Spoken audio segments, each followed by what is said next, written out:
L'espoir est de retour.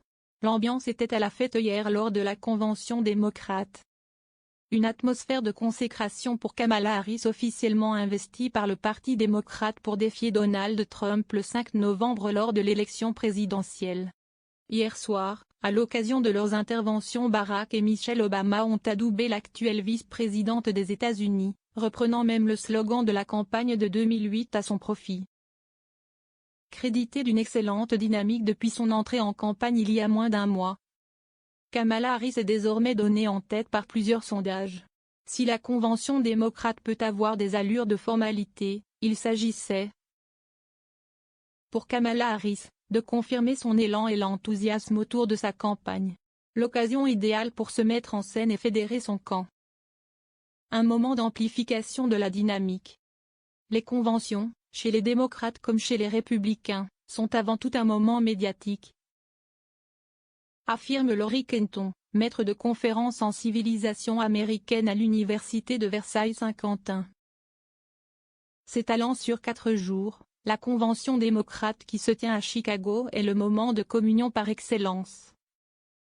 Célébrant les différents états et tendances du parti réunis derrière une candidature.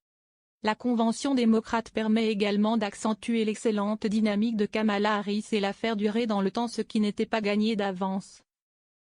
Rappelle Laurie Kenton. Moment médiatique extrêmement fort, les prises de parole permettent également de s'appuyer sur des phrases et prises de parole fortes de personnalités influentes. À l'instar du couple Obama. L'ancien président des États-Unis en a d'ailleurs profité pour attaquer Donald Trump, le qualifiant de milliardaire de 78 ans qui n'arrête pas de pleurnicher. Un véritable moment de communion pour les sympathisants démocrates mais également une promesse pour les électeurs indécis. L'occasion de rassembler. Compte tenu d'une abstention très forte et du poids croissant des indépendants aux États-Unis, la volatilité de l'électorat sera un des facteurs déterminants de l'élection de novembre 2024. La convention est une façon de vendre le candidat ou le duo de candidats, de les présenter davantage à un public plus large. C'est un événement médiatique majeur avec 4 jours de discours et de retransmission télévision. Cela permet de galvaniser les militants les plus actifs mais aussi de toucher un public plus large, plus indécis, explique Laurie Kenton. Dans cette optique, l'ancienne porte-parole de Donald Trump à la Maison-Blanche, Stephanie Grisham a pris la parole pour mettre en garde contre le candidat républicain. Un positionnement fort qui pourrait convaincre des électeurs historiquement républicains, mais rejetant Donald Trump, de voter pour Kamala Harris. Un positionnement qui traduit relativement bien celui des soutiens de Nikki Haley durant la campagne pour l'investiture républicaine. Divisé sur le choix à faire lors de l'élection de novembre. Des ralliements qui pourraient faire basculer une élection qui s'annonce serrée, notamment dans les swing states. La convention devrait également permettre d'assurer l'unité du Parti démocrate derrière la candidature de Kamala Harris que les protestations en soutien à Gaza n'ont pas perturbé. La pression n'est pas extrêmement forte, pas assez pour obliger Kamala Harris à une prise de position plus ferme sur Israël.